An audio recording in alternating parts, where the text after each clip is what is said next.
anything other than amazing. Before we do that, I'm going to read a little something for you, as you knew I would. This is on page 76 of the Big Book of Alcoholics Anonymous, where the steps are contained, right? Probably there are still some misgivings. As we look over the list of business acquaintances and friends we have hurt, we may feel diffident about going to some of them on a spiritual basis. Let us be reassured. To some people, we need not and probably should not emphasize the spiritual feature on our first approach. We might prejudice them. At the moment, we are trying to put our lives in order, but this is not an end in itself. Our real purpose is to fit ourselves to be of maximum service to God and the people about us. It is seldom wise to approach an individual who's still smarting from our injustice to him and announce that we have gone religious. In the prize ring, this would be called leading with the chin. Why lay ourselves open to being branded fanatics or religious bores? We may kill a future opportunity to carry a beneficial message, but our man is sure to be impressed with a sincere desire to set right the wrong. He is going to be more interested in a demonstration of goodwill than in our talk of spiritual discoveries. Ooh, it's like a cliffhanger. All right, so Terry, welcome, and I look forward to hearing you.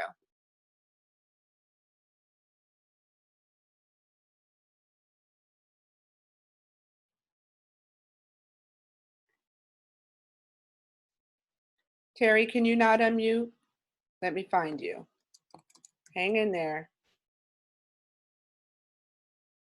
Is it Terry B?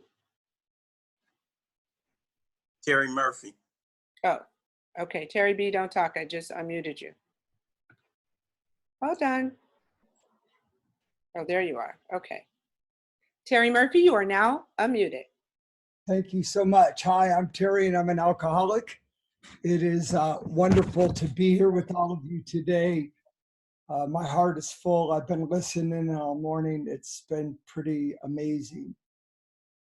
Every time I say, hi, I'm Terry, I'm an alcoholic, during these strange days of Zoom meeting, I miss so much the sound of your voices coming back to me and saying, hi, Terry.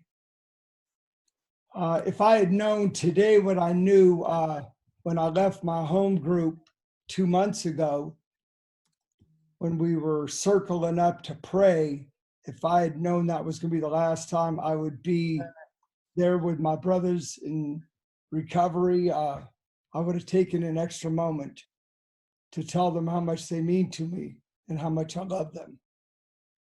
So I am so grateful to be here today with all of you. Something happened to me on the way to my grave. I was 12-stepped into Alcoholics Anonymous.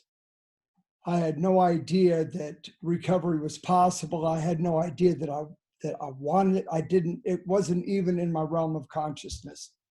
I was a kid who started going hard young, and my entire life had been a series of attempts to stop, to control, to change. And every time that I went to stop and I failed, I hated myself a little bit more. And as the years went by, I had gotten to a place of such hopelessness that I didn't even want to try anymore, because I already knew that I was all of the things that people had been telling me for years. All the things that my father would say about, like, you're a sheep, you're easily led, all the things that counselors and people had said to me over the years. What's wrong with you? Hell, if I knew the answer to that. So every time I went to stop, I'd raise my right hand to God. I'd swear on my dead mother's grave. I'd swear on the lives of my children, only to start again. And every time I started again, I hated myself more and more and more. And one day, as I was approaching what I know to be an early death, I was 35 years old. I was 140 pounds. I was hopeless. And I was in a pawn shop in Phoenix, Arizona. And the man in the pawn shop looked at me and he said, dude, I don't know if you're in trouble or not. And the minute he opened his mouth, my mind slammed shut. It was like, here it is. I'm going to hear it one more time. One more person who's going to tell me what's wrong with me. My whole life, people have been saying that to me. My mom used the tool she had, which was shame. My father used the strap. The schools used counselors. The police used handcuffs. The judges used sentences. The military used court martials. I met a beautiful woman. I fell madly in love when I was a young man, and I thought her love would change me.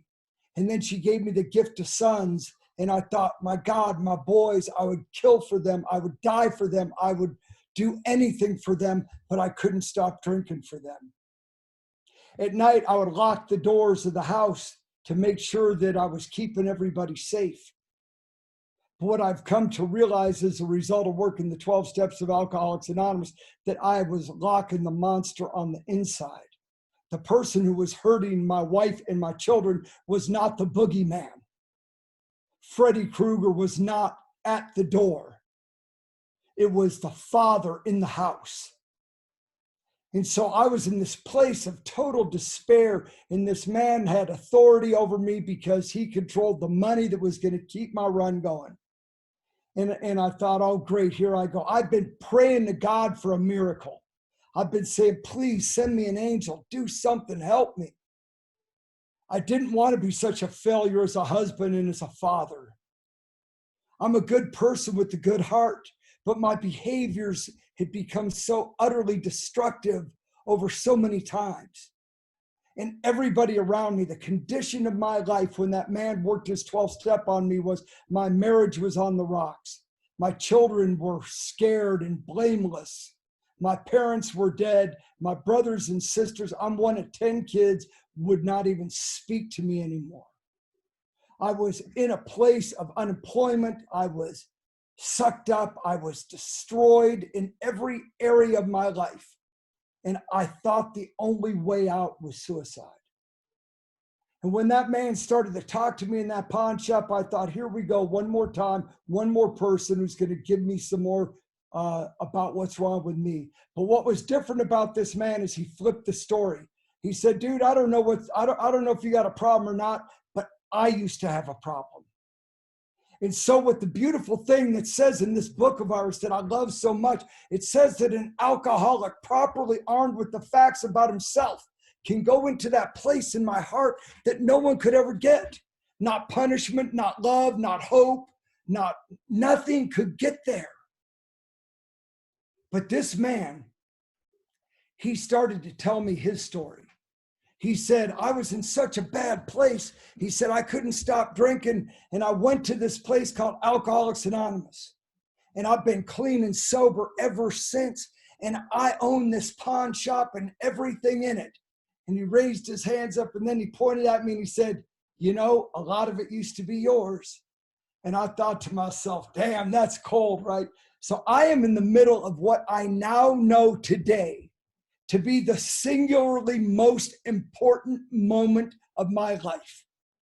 I had my hand on a miracle. It was there, it was happening. That angel I'd been praying for was there, but my diseased mind had already told me what that angel would look like. And it didn't look like a chubby, scruffy man in a pawn shop. But I listened to this guy, and you know what I was doing when I was listening to him? I was judging him. And I was saying to myself, oh, this poor bastard. If I just let him preach a while longer, maybe I'll get a little extra 20 for my Bose speakers. So that tells me about the kind of God that I have come to know and love as a result of the steps of Alcoholics Anonymous. That in my darkest moment, in my moment of greatest need, when God sent an angel to me, I judged that angel, but that power didn't withdraw that love. So I got introduced, I got 12-step into Alcoholics Anonymous. And I have devoted my life from that day forward to going out and doing likewise. Because I did not know I was an alcoholic. I had no idea I was one, even though upon review with the steps, it was obvious. Anybody looking at me would tell you that guy's got a serious problem. But it doesn't matter what they see, it's what I see. And I suffer from a disease that blinds me to the truth about myself. And I was blinded to the truth about myself so utterly. I couldn't see what had happened to my health or to my marriage. I couldn't see what I was doing. I could not hear my own wife and children's cries. I couldn't see their tears. My life radically changed. I was fortunate and I got to go to treatment. And I want to share the transformation that occurred. And I'm going to walk you through my 8th and 9th step experience over the past years. My sobriety date is May the 23rd, 1991. And I have done my work and I continue to do it. And so the condition of my life, I went into treatment. I was fortunate for that. It was Father's Day, 1991. And I was given an assignment by my counselor, and that was to write a letter to forgive my father, right? Because I had all these problems with my dad and what he had done. So I wrote this letter. And when I read that letter to the newcomers in my small group, they all cried with me. And in that letter, I talked about how I was breaking the chains of alcoholism that had bound my family since we came over from Ireland. I was talking about how my dad didn't support the fact I was a good athlete and he didn't help me to do that. And then my dad used the strap and then he did, and so I write all this stuff out. And when I was done with that letter, they were in tears. Now I'm going to move forward 2 years. It took about 2 years. And I thought back on that letter. And I realized everything in that letter was a lie other than the fact that he was my father. And it wasn't that I was intentionally being dishonest. What it was is my perception of life had changed as a result of working 12 steps that I didn't believe in and praying to a God that I knew did not believe in me. And what I did is I had this realization that I forgave my father. Now, let me tell you what kind of father I was. I robbed my children. I stole their piggy banks. I took the money for their college funds. I cheated on their mother. I created so much stress in my household. I gave a talk a couple years ago, and my oldest son at 30 years of age was in the car with me. He was 7 when I got sober. And when we were done, he said, "Dad, you gave a great talk tonight." He said, "But there's one part of your story you might want to rethink." And I said, "Yeah, what's that?" He said, "You said you didn't bring it home." He said, "Dad, I was a 2nd grade boy with ulcers. You brought it home. You may not have drank it home, but the stress and the pressure that we lived under in that house. How do you make amends for that one? How do you apply the steps of Alcoholics Anonymous in such a way to make amends for stealing your children's childhood, their sense of peace and their well-being?" I had no idea the answer to those questions, but today I can assure you this. If I work these steps and I apply the spiritual principles that are embedded in this program into my daily living, it heals it all. The amends get made. So I know where my life is today. And I know that what happened to me as a result in those first years of that transformative process with the steps it was not my dead father that changed. He died 2 years before I got sober. It was me. My dad was a man my mother got sick with cancer when I was 11. My dad's day looked like this: 10 kids, get up in the morning, get breakfast ready, get the kids off to school, go to work, leave work, go to the hospital to be with his wife, leave her, go back to work, come home, cook dinner, do laundry, help with homework, go back to the hospital to see his wife, come home and lay himself to bed. And I found the need to forgive my father. Holy smoke, how delusional this disease made me. I can assure you, I am the perfect person today to speak about steps 8 and 9 because I did so much harm.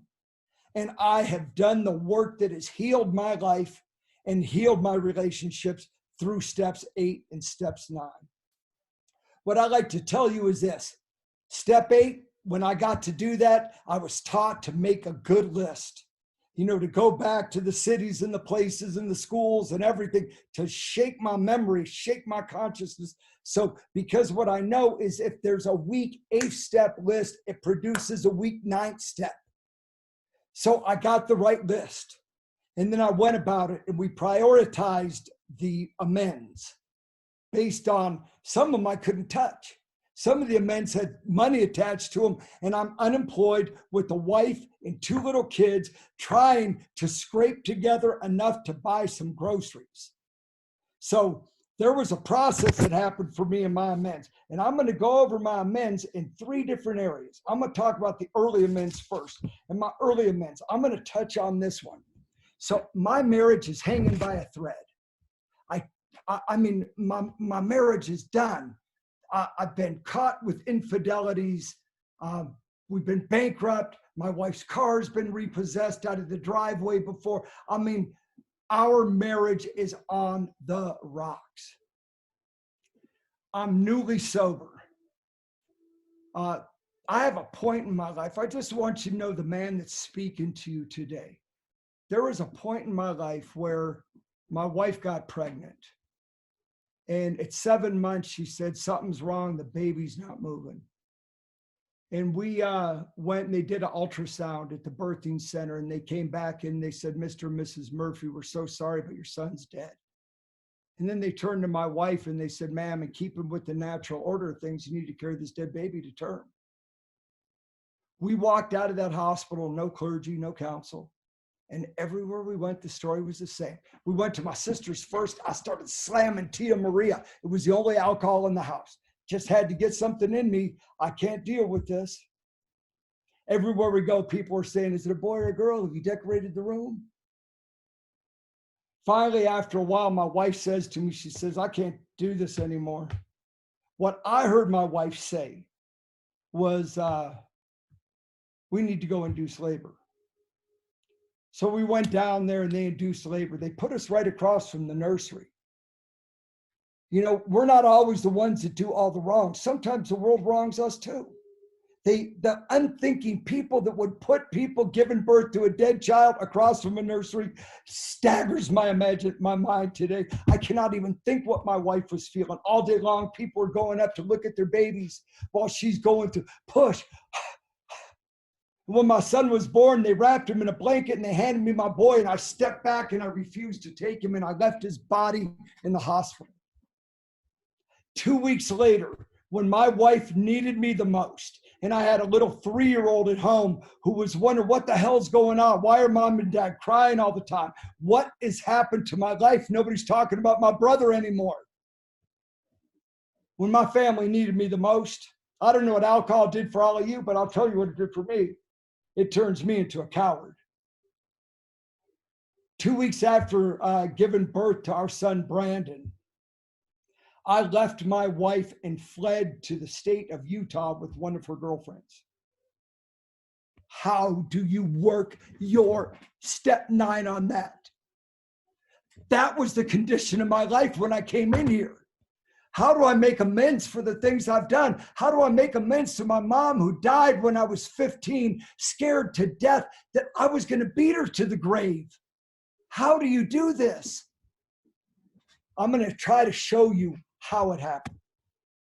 So somebody did that miracle, right? The miracle happened. I end up in AA. I get to go to treatment. I get to start to work at some stuff. I get a little job. We have no money. We're broke. We're scared. We're destitute. We're trying to learn how to trust again a little bit in the household. We go to the mailbox every day together because the mailbox had become like the source of pain in our lives. The bills, the dishonesties, the bounce checks.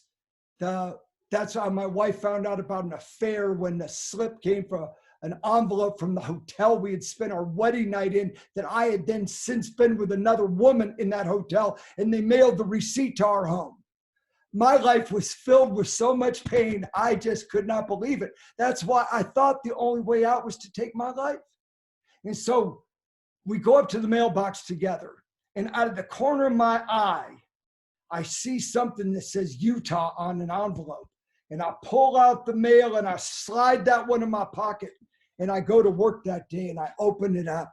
And it's a letter from a collection agency from the apartment I lived in with that woman right after that time. Now picture this. My marriage is literally hanging by a thread. We have no money. There's no way I can pay this bill. I open it up and it says that I owe like $1,600. So I thought, oh man. So I called the woman right away and I said, hi, my name is Terry Murphy and you must be mistaken. I'm a married man in Arizona and I don't know what you're talking about some apartment complex in Utah. Please, don't ever contact me again or you will hear from my attorneys. Click. And then I took that piece of paper and I started shredding it. I started ripping it into a million pieces and I threw it in the trash can. And then all day long, this new thing called a conscience, a God consciousness. I didn't know what it was. Dude, that wasn't right. So I called my sponsor and I said, hey man, this is what happened. He goes, I don't know what to tell you. Call your grand sponsor. So I called my grand sponsor and I told him, and he said, what do you think you should do? And I said, I think I ought to pull it out of the trash. And he said, I'll support you in that. So I dug in that trash can filled with spit and soda, and I put together the jigsaw puzzle and got that lady's name and that phone number. It was too late in the day. The next morning I called and I got that woman on the phone and I said, ma'am, I'm Terry Murphy. I spoke to you yesterday. I lied to you. And she went, I know you lied. And, I'm expecting her to like fire up the brass band. Oh, wow, what a great guy. And I told her, I said, ma'am, I've been doing stuff like that my whole life. I'm newly sober in Alcoholics Anonymous. And if something doesn't change, I don't know what I'm going to do. So I got to face this. I said, this is the most painful and shameful part of my life we're talking about here. And she said, I'm in a 12-step program too. And she said, I'll tell you what, she goes, there were 2 people on this bill. So I'm cutting it in half to 800. And because I have some discretionary authority, I'm going to divide that in half too. Can you send me $25? I said, yes, ma'am. And now came the hard part of that amends. I had to go open that can of pain in my wife's life with me with 60 days of sobriety. But it's either I'm going to trust this program and I'm going to go for it, or I'm going to have to rely on the very things that caused me to want to take my life. So I got home that day and I sat with my wife and I said, Donna, I got to talk to you. And I explained to her what I was doing and the amends that I needed to make. And she said, thank you for telling me that. We'll find the $25. I'll tell you this with absolute certainty today. Had I not dug that bill out of that trash can, y'all would have a different speaker today on steps 8 and 9. Because the change had to take place. I'm going to move you forward a few years. So things start getting brighter. We're doing good. Get a job, start doing well. Now the whole paycheck's coming home, hope's on the horizon. And as a result of my inventory, I realized I had a big amends coming to an insurance company. I had robbed my own house at one point, one of my brilliant ideas, and turned in a false insurance claim. So the bill was $6,000. I didn't have $6,000. The idea of having $6,000 had never crossed my mind in my entire lifetime. But what I did is I knew I had to face it. So I got with my sponsor, we created a plan, and I started getting money orders for $200. Every month I'd buy a $200 money order. and that was the amount that you didn't have to show ID, because we knew if I went forward to the insurance company, I'd have to implicate others. And in step 9, it says that we do not cause further harm. So I start saving the money orders. And as the stack gets good and fat, then one day it was time. And there was $6,000 of money orders. And I wrote a letter to that insurance company. I explained that I was a member of Alcoholics Anonymous and that I was clean and sober and that I had robbed them. And here was their money. And I mailed it anonymously. And then I sat and waited for the thank you letter, of course, because in my disease thinking, you know, it's like, man, I have an interesting mind. Another amends came up as a result of my inventory in those early days. And this amends was to an employer. Now, at this time, I'm working in finance. I'm a finance manager, right? So I'm the guy that takes care of money. And this was from stealing money out of the till at a company. And I knew if I faced this one, that all this man had to do was call the police or to contact my current employer, and could literally blackball me from my industry forever. And I was taught right about how to make financial amends, that you don't make the amends. There's a thing that I made this word up once, and I think it's funny, and it's like, I call it premature amendulation. And it's where guys practice this all the time. I see a guy get sober, and the first thing they want to do is go make amends to their ex-girlfriend. You got to check your motives about what are you doing. It says that in the 12 and 12, we got to look out for the age-old problem of hiding a bad motive under a good one. You know, and I was taught that you don't go to an amends with rambling of how sorry you are. You go with changed behavior and the money. So I got the money. I made an appointment, and I went to see my old boss. Now I walk into his place, I'm shaking like a leaf. He's got a giant office, right, with a big, huge glass wall looking to the mountains. And I'm looking at him, and I just took a prayer. But you know what? I'd worked my other steps. I did not walk into that amends alone. And what I did is I sat down and I told him, I said, Stuart, the reason I'm here today is that I need to apologize to you. I need to make amends to you. Now, I use the language that I speak in a normal day. I don't use recovery terms. I don't use a card that says, I harmed you in the following ways. How the hell could I ever fill out a card that could explain how I harmed the people that I've wronged in my life? So I went in and I spoke, as Bill described, the language of the heart. And I said, you know, you were a great boss and you trusted me. And you put a lot of faith in me. And I did you wrong and I stole from you. And I'm sorry for what I did. And I pulled out the check and I handed it to him. And he leaned back in his big chair and he looked at that check. And I saw the tears streaming down his face. And he said, I knew I was right to always believe in you. It just took a little while, man, for the man that I could see to come alive.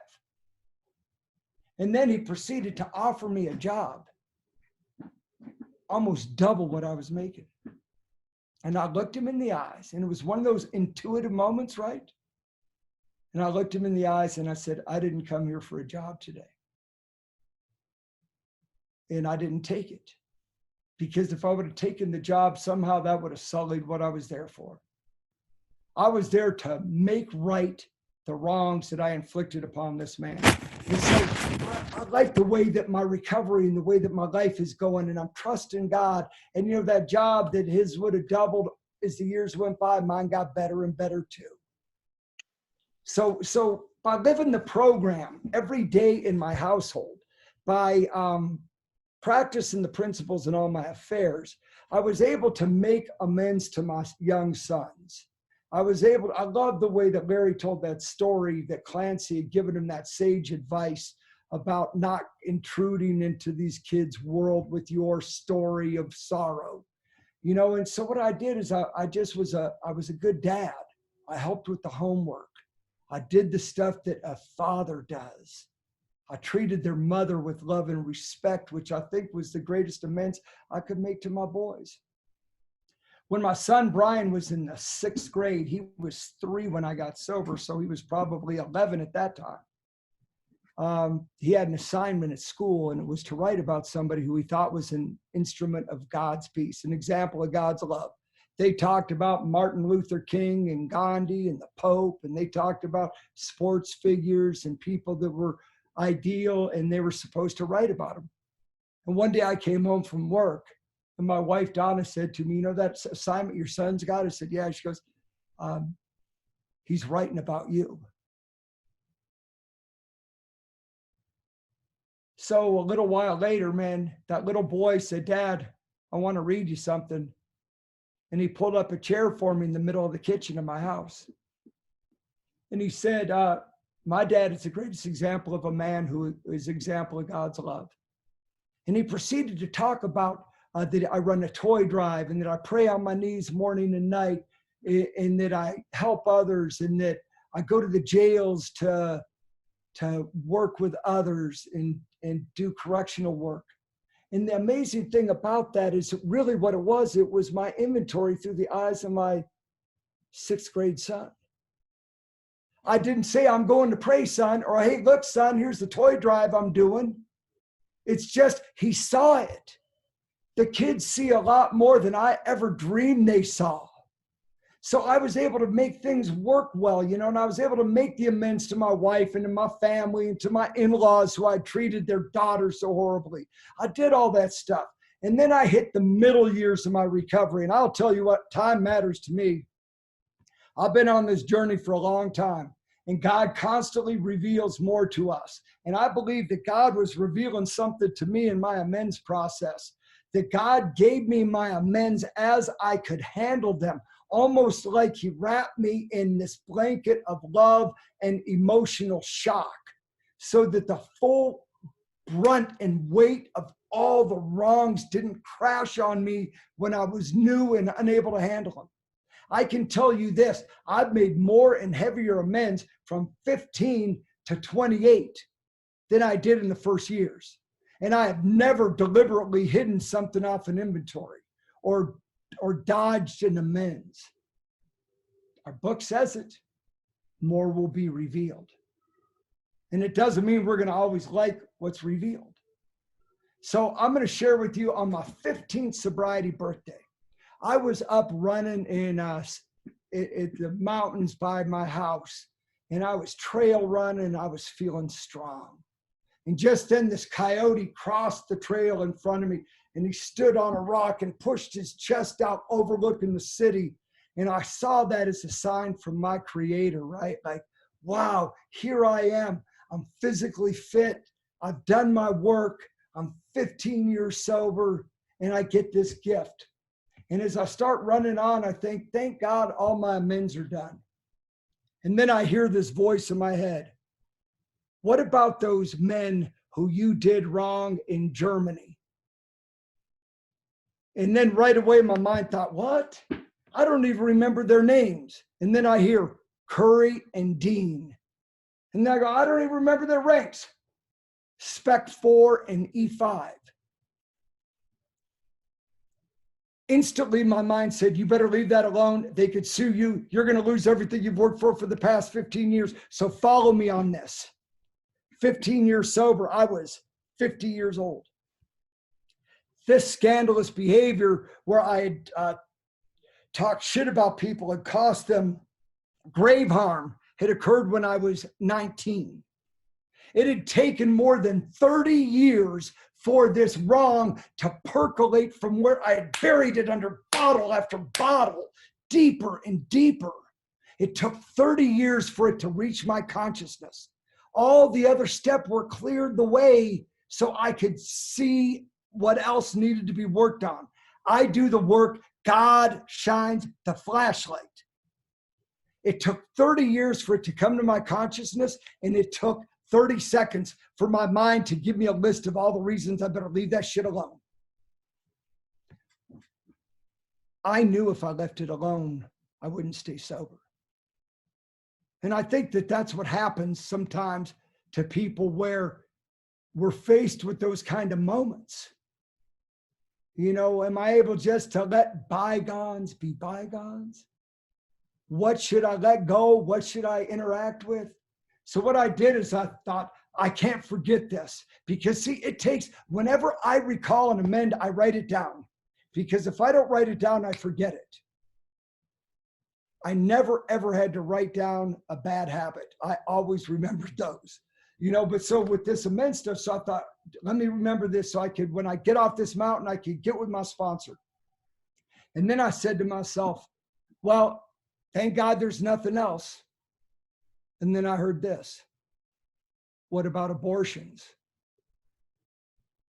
Now, none of this stuff had ever occurred in any of the inventories that I had ever taken, where I had scandalously in a court defamed two people, and how I had participated in 2 different abortions.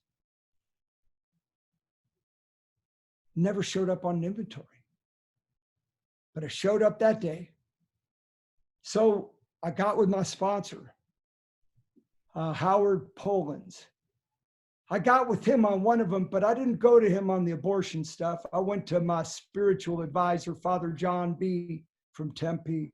And the reason I did that is because Howard always believed that you can't take life. Life just changes form. And that wasn't my belief system. So I wasn't looking for an ass whipping, but I had to reconcile this truth with myself.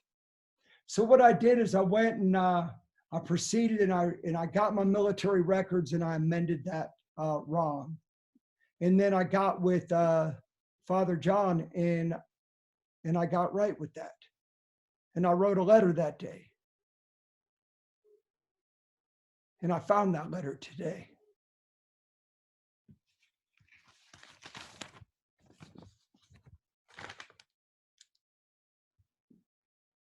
I hadn't read it till today.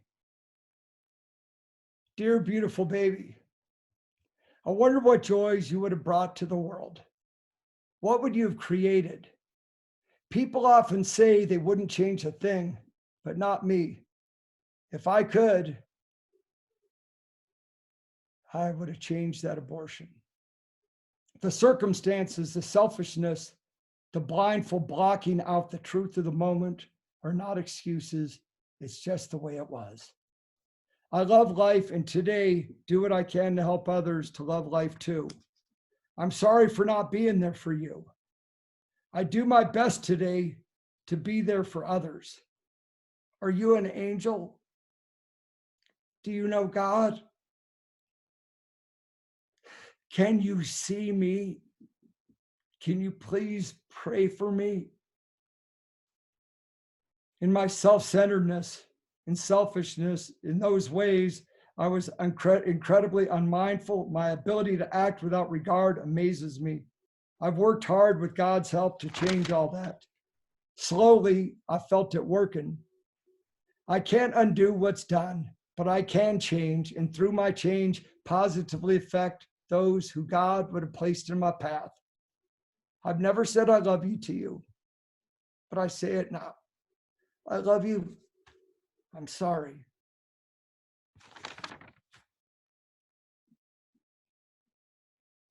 Thank you, Ralph, for inviting me today.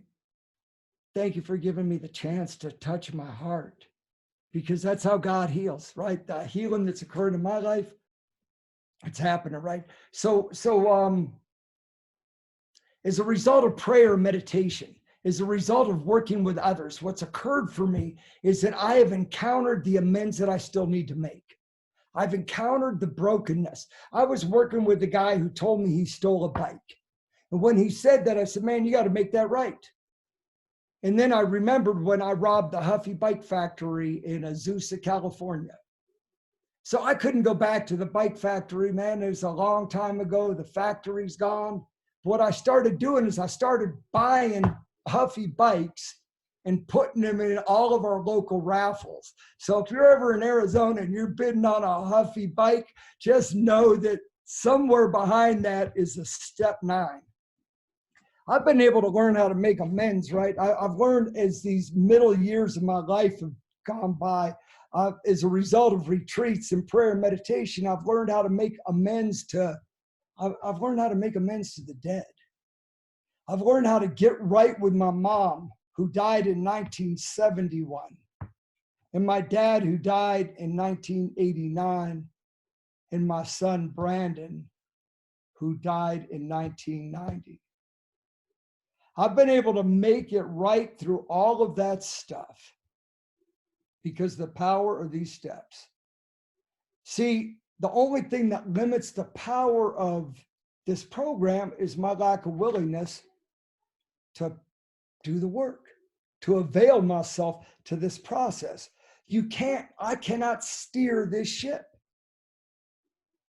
When I steer the ship, it always slams into the rocks.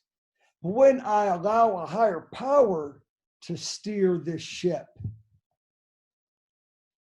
the seas aren't always smooth, but the destination is always assured. I got stories of healing grace that would blow your mind. And when I was so amazed at the fact that I've been able to have these vital spiritual experiences from beyond the grave through working my steps, I thought that that was special. And then I read in our book what it says in step 10. It's coming up next. We've entered the land, the realm of the spirit. And in the realm of the spirit, anything's possible. I'm living proof that no matter how much harm you've caused or how broken you are, that if you're willing to do this work, tremendous things occur. But just because I'm on the spiritual path doesn't mean I'm always spiritual. I got to share this one with you, right? So my current sponsor has a book club. And what he does, he's a priest, and he puts out books for you to read, right? Suggestions. So anybody goes to that church, gets that book, reads it, and then they can have discussion. So I was reading this book one night, laying in bed next to my beautiful wife. We've been married 41 years now. And my wife, Donna, says her favorite place is as close as she can get to me, because the program of Alcoholics Anonymous is as real in our home as it is in my heart and as it is in my Zoom meetings or face-to-face meetings. So I'm reading something to Donna. I go, hey, Donna, I'm on page 167 of this book, and listen to this. I don't even remember what the quote was. And I gave it to her. And she says, wow, that's great. So the very next day, we're at my sister's house for dinner, and my sponsor, the priest, is there. My little brother is there. And the subject of the book comes on. The book's probably 300-page book. And my little brother, he's talking about the book. And I said, yeah, I said, that book's great. And then he goes, you read that book? Now I'm reading the book. He said, you read that book? And I said, yeah, I read that book. And I'm sitting next to my wife. And so I instantly go, in fact, I like it so much, I'm reading it again. And last night I was reading to Donna on page 167. It said this. Why did I do that? That night I took it to my higher power in my nightly review. But and that's what I do. I don't make amends for thoughts. I make amends for actions.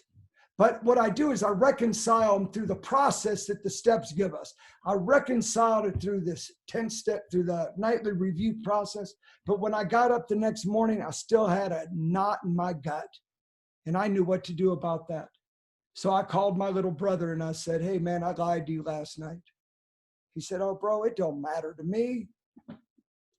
I said, but it matters to me. And then I said to my wife, Donna, I said, why do I do stuff like that? She goes, you just don't want to lose your skill, but the deal is that, I'm engaged in this thing. I recognize the weaknesses that I have. I recognize that I need this program as much today as I did when I was that new guy, being 12-stepped or sitting in that treatment center. So now I want to talk about the current years and what's happened with my amends in these days. So in my current years, recently I was doing a lead on step 9 for a very fundamentalist AA group that just wanted everything out of the book, straight out of the big book, just go, and so cool, I'm down with it. But as I start to go into step 9, I had to stop myself. And I said, I can't tell you about my amends if I don't tell you about the man I was before. Because just to hear these stories without knowing what a broken person I was, you lose the perspective. So I took one quick minute to talk about how bad my life was before AA. And I said, I used to talk about taking my life all the time. And I would tell my wife that I wanted to kill myself and that if I was dead, she'd be better off. And you know what? I've been saying that many times over the years. That was the first time I ever heard it. The tears started. The weight of those words hit me, and I wrote it down so I wouldn't forget it, so I could make amends. And I thought to myself before I went to make those amends, what would that be like to have the person that you're married to, that you've been with, your partner, telling you on a regular basis that they would rather be dead than in this relationship with you? So I was able to say to Donna, I was able to say, I'm really sorry for the way that I had done those things. And she looked at me, she said, that's okay, thank you. She goes, it was dark back then. How dark it is before the dawn, as Bill so eloquently wrote. How true that is, right? So I was able to, so when amends come up, these things still happen, but how do I show this in my day-to-day living? I watch my granddaughters a lot. Is a way to make amends to my sons. And I do that by being fully present so that I can help them as they're going through this thing called careers and life. And in fact, in the other room right now is my 9-year-old granddaughter. And this kid calls me Papa, and she loves me with all her heart. And it's a beautiful thing that I've been able to re-experience through my granddaughters what I missed in my own children's lives. Because in those early years, I was consumed with self and the bottle, and I missed out on all that stuff. When my family gathers and they're talking about the stories of when all the kids were together when they were little, I don't remember those stories. You know what this is? I think this is a gift from God. I think it's God's way of saying, you get your own do-over here, Terry. So it's pretty cool for me. So the other things that I've learned to do is I've learned that love is a whole bunch of actions. And so I do the dishes every night. And I do it with a loving heart. And I make the coffee so that when my wife gets up in the morning, she could just push the button and it's ready to go. I was with a friend and he told me that he had made the bed sometimes as a meditation in the morning, as an amends for his wife. And I thought, oh, that's nice for you. And when I got home that day, I looked up and I get up into my bedroom. The sun was shining right on that unmade bed. And I thought, okay, I get the picture. So I made that bed. And I made that bed as a meditation of love. And I've made that bed every morning as an amends and as a meditation of love for the past probably 15 years. It's just the little acts of service. It's the little things that I get to do. I get to work with a lot of men and I get to heal my broken relationships through seeing their relationships heal. I told you my parents died before I got sober, but I sponsor a lot of young men who parents are alive and they got broken relationships. And as I help them to heal their relationships, somehow my heart heals a little bit. I was at a wedding recently for a young man who was just a beautiful person, right? And he's got a couple of years of sobriety. And I said to his mom just before we were going to head down the aisle, right? Just before, I said to her, I said, "What are you feeling?" And she looked at me and she said, "I don't know," because I never planned his wedding, only his funeral. Alcoholism, it's nasty. If I had to describe alcoholism with one word, the word I would choose is thief, because that thief enters a life and it takes everything that is near and dear and precious and important, and it just keeps taking.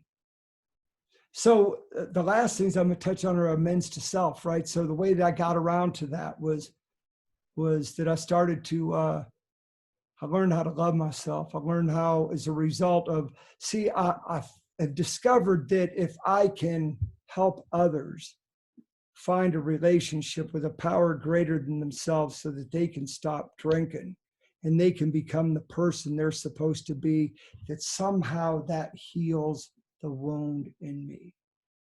And so it's this beautiful symphony. So I'm in the middle of making amends to the world. You know, that's really the way that I see this.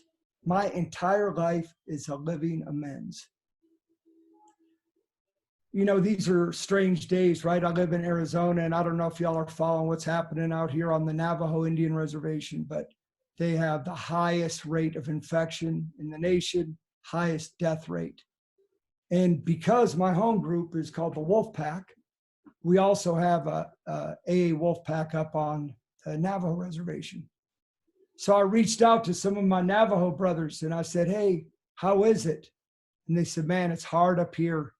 You know, and he was crying. He said, "It's so bad for my people." And I said, "Maybe we ought to do something about that." So I took it to prayer and then reached out to a few other guys in my home group. And we jumped on a Zoom call. And then we launched an organization called Helping Hands for the Navajo Nation. And over the last couple of weeks, we've been delivering massive truckloads, semi-loads of food and masks and gloves and hand sanitizer. And every time we turn around and whatever the need is, there's something there to meet it. And we were able to go up there. We were able to deliver all this stuff the other day up on the reservation. We're going again this Wednesday. And as I'm walking in the end of the day, and we busted 7 giant trucks filled with food to 3 communities. And as I'm walking to my car, I hear this voice. And she says, "Mr. Murphy." And I turn around and it's this beautiful Navajo woman. And she's wearing turquoise and she just looks so incredible. And she says, "Thank you. What you and your friends have done will live forever in the hearts of my people." And it took my breath away. And as I started to get in my car, and she said, "One more thing. Thank you for helping my sons. Because I'm one of the guys that got the Wolf Pack going down here and then introduced it up there. And her boys got sober in Alcoholics Anonymous." So you never know what you do. You never know how God is going to take it. You never know that out of all that brokenness and all that selfishness and all that self-centeredness, that it is possible to have a human life like the mythological phoenix bird rise from the ashes to see a new life. All because somebody worked their 12-step on me. All because somebody stood between me and that early grave. I love Alcoholics Anonymous, and I love all of you. Thank you for letting me share today. Peace. Wow. Thank you so much. It's terrific. Incredible. Thank you.